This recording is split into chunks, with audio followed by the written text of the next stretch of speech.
Ah ça, il gazouille le Romden, et il nous propose une revue de presse, cette fois-ci culturelle, hein, c'est ça? Oui. Un petit jeu culturel. Encore un petit jeu? Oui. Allons-y, jouons. Qui a dit quoi? Orienté culture. Alors, qui a dit: il est trop tôt pour que je devienne une dame sérieuse? Il est trop tard. Trop tard, oui, trop tôt. Catherine Deneuve en tête de elle. Tout le monde a lu elle, évidemment. Voilà.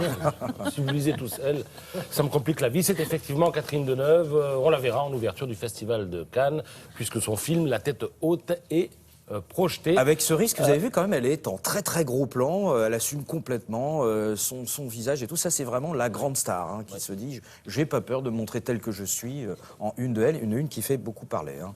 Et pour en revenir au cinéma, je précise que c'est la première fois qu'elle jouera le rôle d'un juge, un juge pour enfants en l'occurrence. Qui a dit: mon métier, c'est de voir 1800 films et d'en refuser 1750. C'est un homme très courtisé en ce moment. Quelqu'un qu'on connaît qui se charge justement du Festival de Cannes. Thierry Frémaux, délégué général du Festival de Cannes. Portrait dans l'Obs cette semaine. Alors en préambule à Cannes, il est bombardé de mails, de SMS. Tout le monde veut être sélectionné. Certains producteurs ne reculent d'ailleurs devant rien. Par exemple, ils bluffent. Ils lui disent: vous savez, mon film est pris au Festival de Venise. Il dit: mais le problème, c'est qu'ils ne savent pas que moi je discute avec le patron de la Mostra et je sais quand ils mentent. Il parle aussi des gens qui lui envoient des films sous 3 montages différents parce qu'ils veulent être sélectionnés d'une année sur l'autre. Et puis, on le menace aussi. On lui dit: si tu ne prends pas ce film-là, la prochaine fois que j'aurai un bon film, eh ben, je le donnerai au Festival de Berlin. Voilà. Et pas à toi. C'est énorme.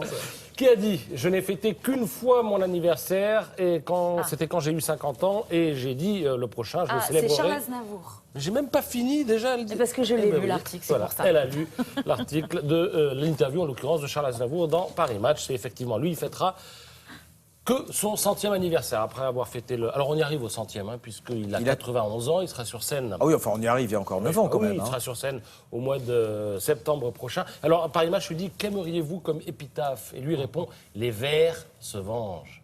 Pas mal. Hein, oui. Qui a dit: comme acteur, je suis remplaçable, mais pas assez mauvais pour m'exclure? Alors, il est surtout auteur. En fait, le grand public a fait sa connaissance récemment lors de la cérémonie des Molières. Il est venu tout nu voir Fleur Pellerin. Oh, Sébastien. Et voilà, c'est lui.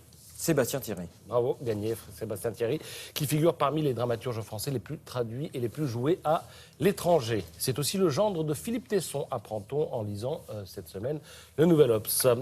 Philippe Tesson qui lui avait dit: ne va pas à poil devant la ministre, et finalement il a aimé après.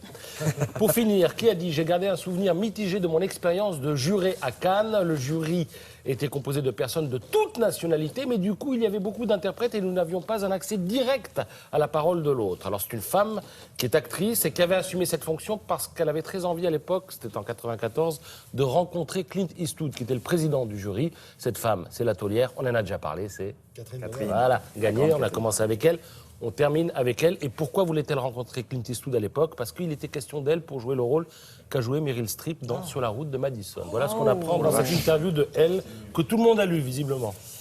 Merci.